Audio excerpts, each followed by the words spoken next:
Bonjour, je m'appelle Olivier Rio, je suis gardien et passeur de crânes de cristal et je vous souhaite la bienvenue sur la chaîne YouTube de la magie des crânes de cristal.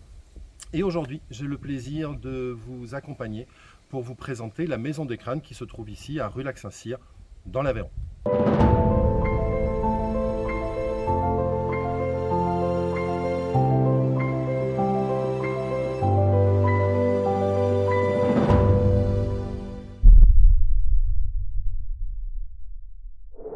Je vous souhaite la bienvenue à la Maison des Crânes et je vais vous accompagner à me suivre pour découvrir cet endroit très particulier qui existe depuis maintenant 3 ans et que j'ai le plaisir de vous faire visiter. Si vous voulez bien m'accompagner, allez-y, bienvenue.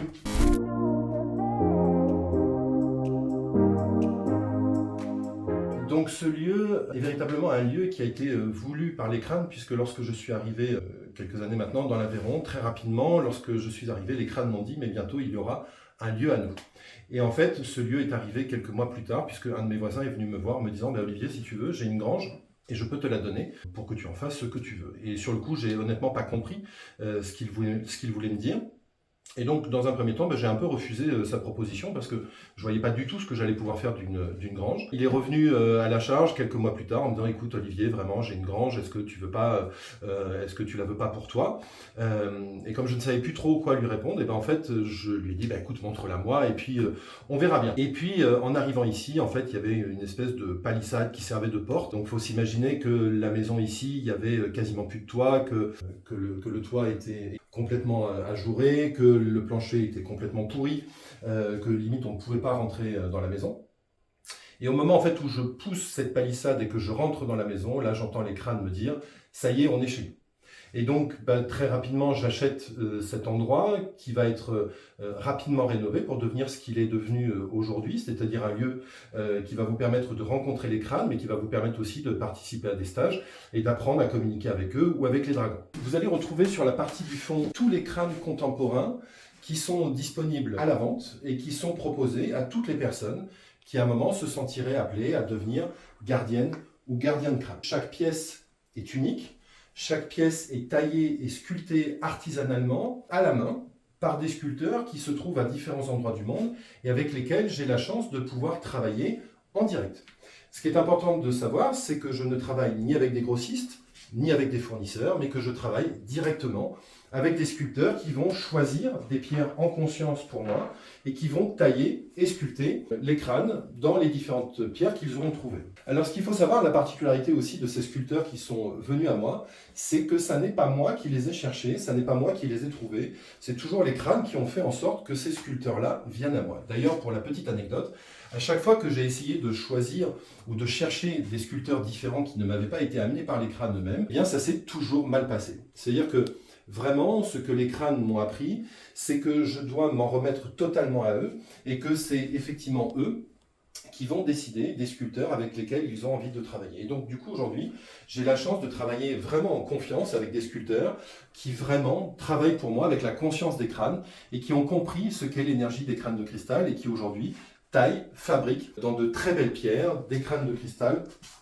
ou des dragons. L'avantage que j'ai, c'est qu'aujourd'hui je travaille vraiment avec des sculpteurs du monde entier, donc du coup je vais avoir des pièces aussi à tous les prix, puisque véritablement la maison des crânes, lorsqu'elle a été voulue et proposée par les crânes de cristal, était vraiment un lieu qui devait être un lieu de rencontre, de partage et d'échange. Et souvent j'insiste là-dessus en expliquant que la maison des crânes, ça n'est pas une boutique, ça n'est pas d'abord un lieu qui est ouvert tous les jours de la semaine, les week-ends, etc., où vous pouvez venir quand vous voulez. C'est un lieu privé dans lequel vous pouvez venir quand vous voulez, sur rendez-vous uniquement, parce que, encore une fois, c'est un lieu qui a pour objectif la rencontre des crânes, dans lesquels il n'y a pas un vendeur permanent qui va vous accueillir pour vous proposer de vendre, etc., etc. Ça n'est pas une boutique, c'est la maison des crânes. Et donc vraiment, j'insiste là-dessus, c'est un lieu de rencontre, de partage, d'échange.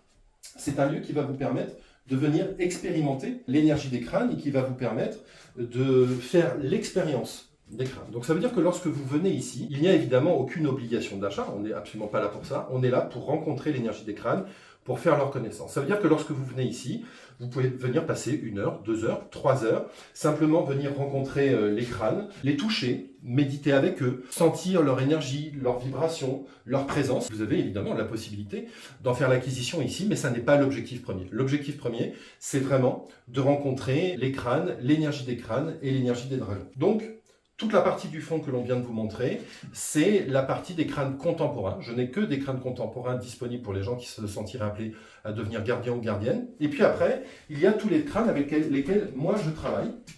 Donc ils se trouvent ici et sur une table que je vous montrerai après.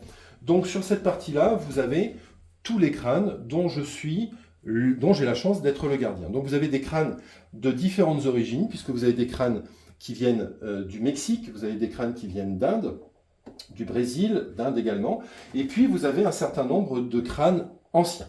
Donc ces deux-là, ces deux ici, et puis l'intégralité des crânes qui se trouvent en bas sont des crânes anciens, à l'exception de celui-ci, celui-ci et celui-là. Tous les autres crânes sont des crânes anciens.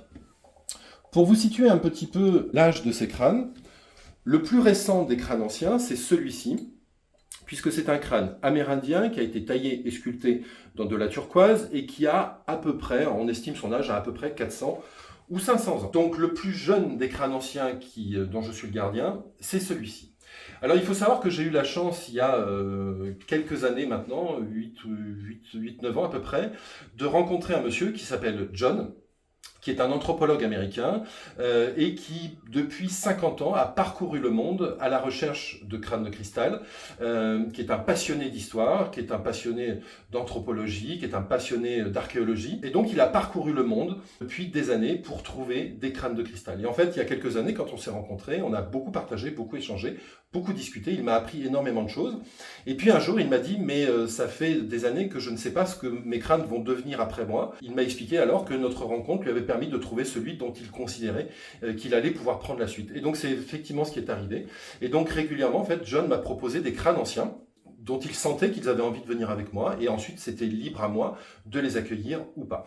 Et donc c'est de cette manière-là que j'ai aujourd'hui la chance d'être le gardien de quasiment une 50aine de crânes anciens, ce qui est absolument exceptionnel parce qu'on sait à quel point ces crânes sont précieux. Et pour vous donner un ordre d'idée, en termes de chronologie, en fait, les crânes les plus anciens que l'on a découverts ont été découverts en Mongolie.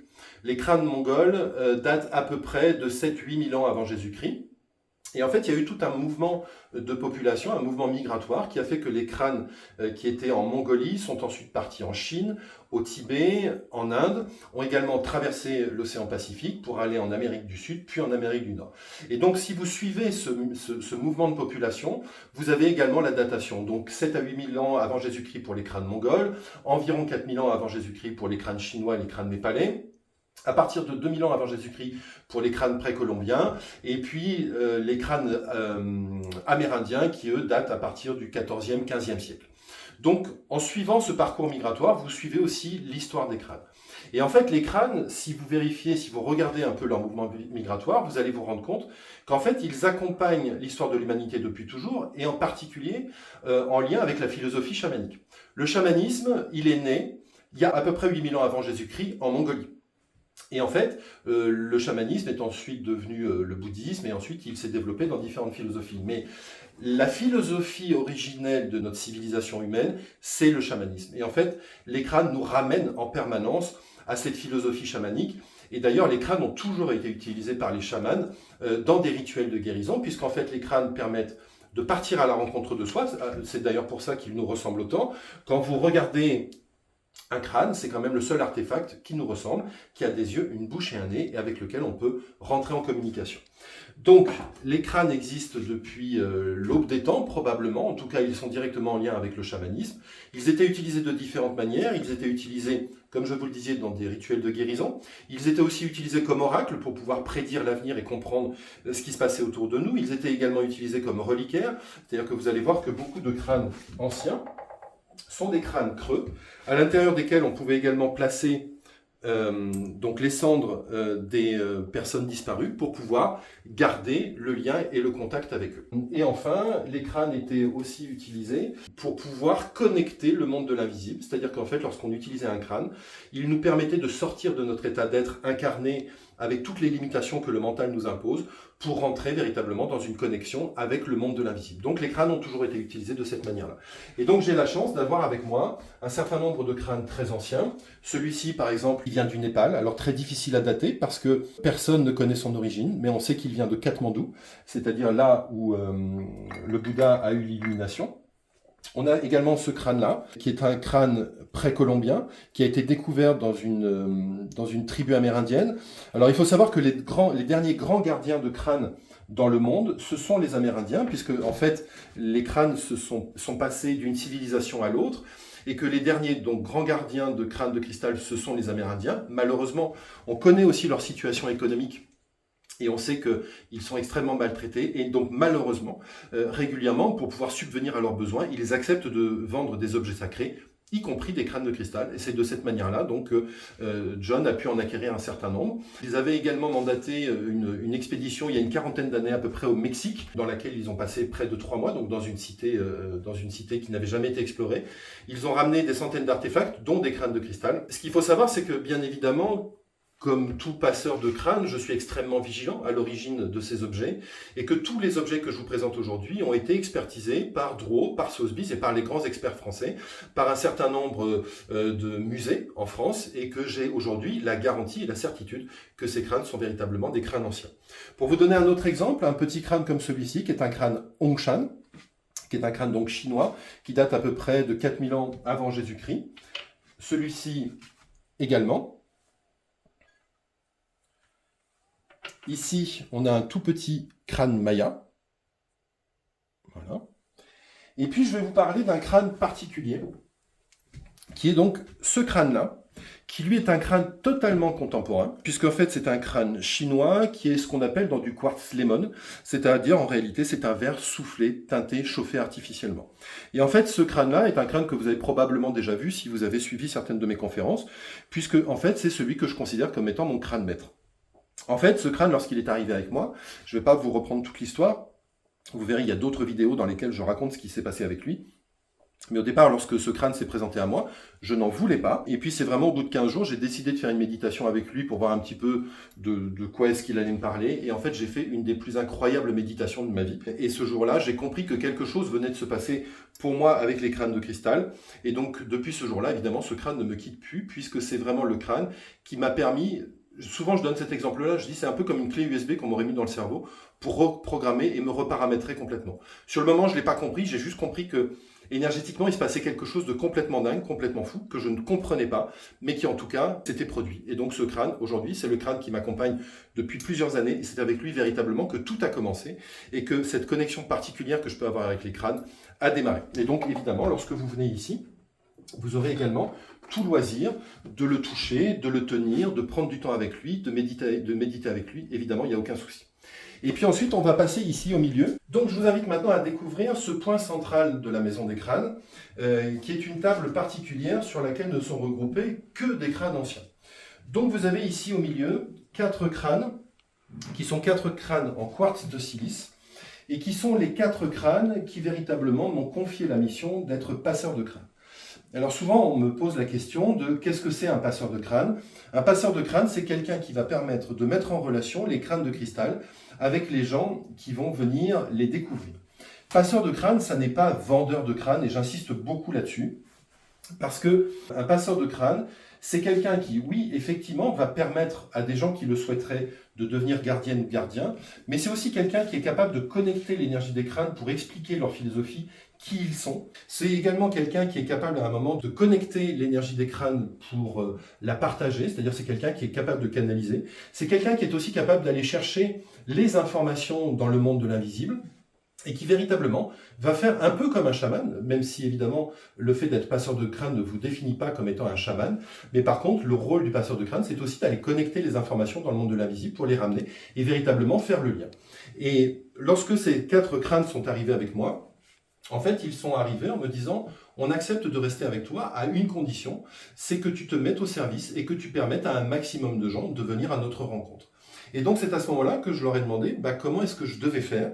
Et en fait, ils m'ont montré le visage d'un homme qui s'appelle Michel Almeras, et qui, pour ceux qui le connaîtraient, est le conducteur de la pierre d'Uruguay, qui est une pierre extraordinaire avec laquelle il a fait le tour de France, d'Europe, voire même du monde, pendant plusieurs années pour témoigner de l'énergie et du message qu'elle portait.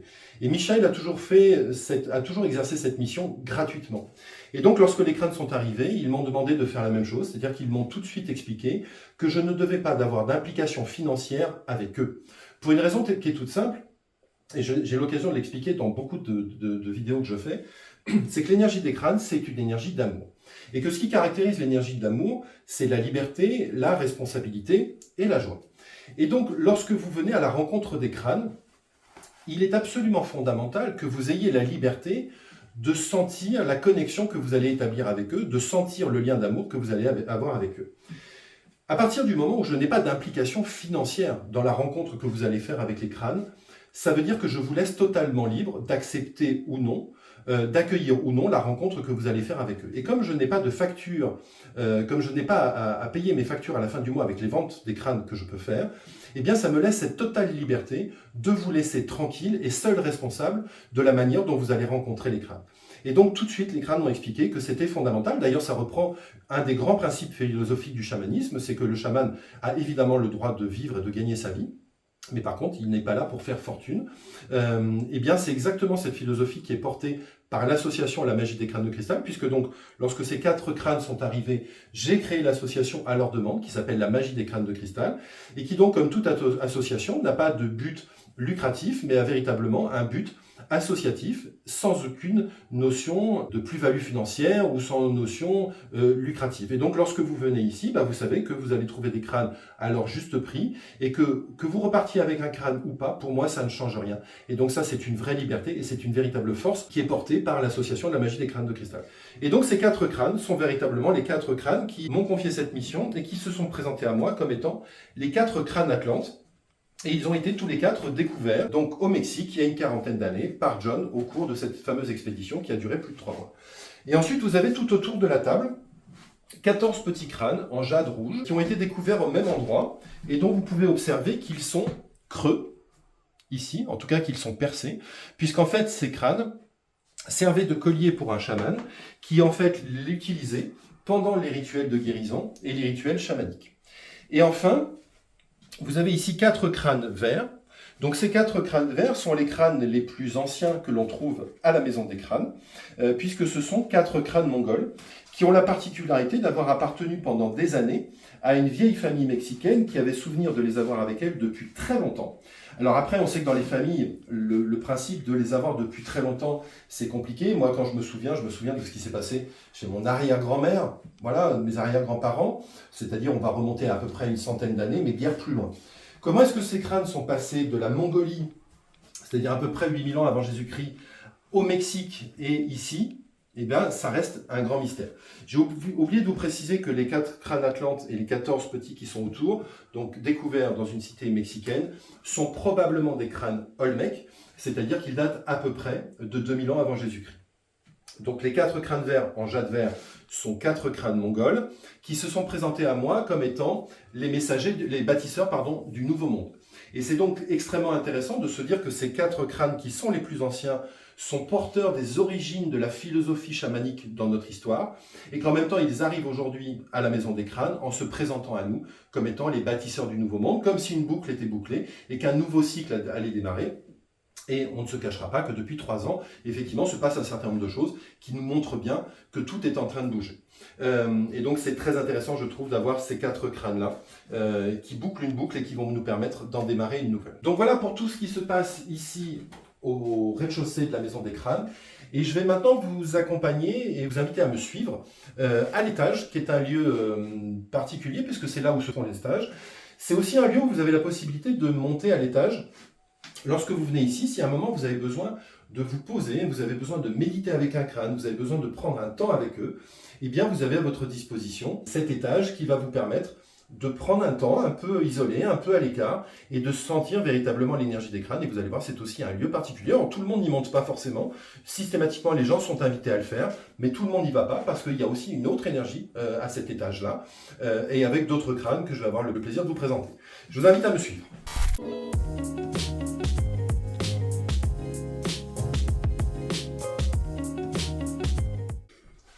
Voilà, nous sommes donc à l'étage de la maison des crânes, qui est ce lieu où se font les stages. Donc vous voyez que l'endroit n'est pas très grand, et en même temps c'est parfait puisque j'ai toujours eu l'envie de faire des stages avec peu de personnes, 8, 10 personnes maximum, ce qui permet de prendre du temps avec tout le monde, de m'occuper de tout le monde et qu'il y ait véritablement des partages très riches.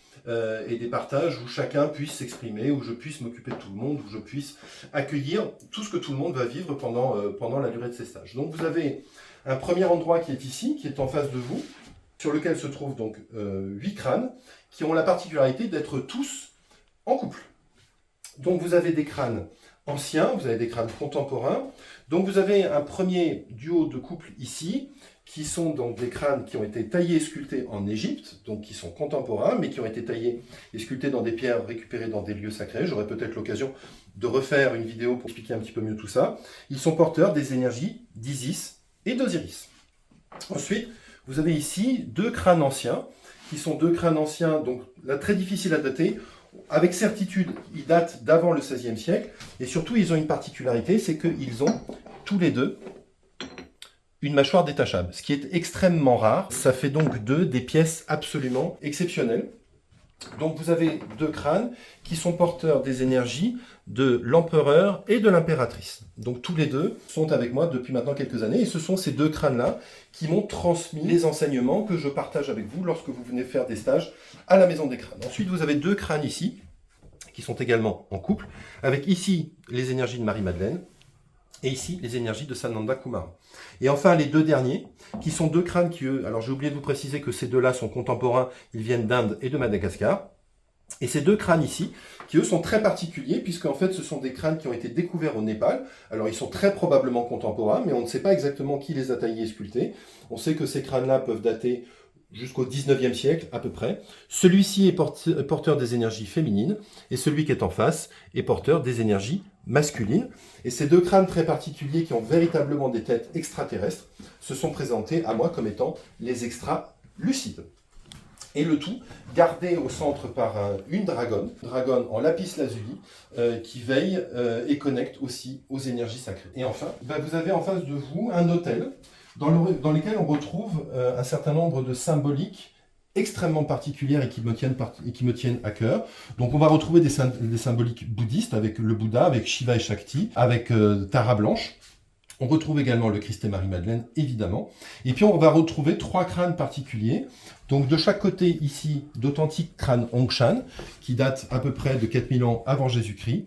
Et puis au centre, un des crânes qui me tient le plus à cœur, qui est un crâne d'inspiration bouddhiste, alors qui est un crâne contemporain, qui très souvent est un crâne, ce sont des crânes qui sont très souvent présentés comme étant des crânes anciens, ce qu'ils ne sont pas, mais qui sont quand même porteurs d'énergie tout à fait particulière, et qui est probablement le crâne qui me tient le plus à cœur, parce que c'est celui qui a été le plus compliqué à connecter, et c'est le crâne qui a été le plus difficile en termes d'expérience et d'expérimentation. Voilà, je vous laisse terminer ce petit tour.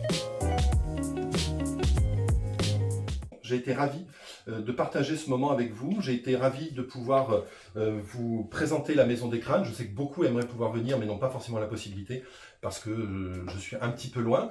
Donc j'espère que ça aura un petit peu compensé et surtout attisé votre curiosité, votre envie de venir nous voir. Vous êtes les bienvenus quand vous voulez.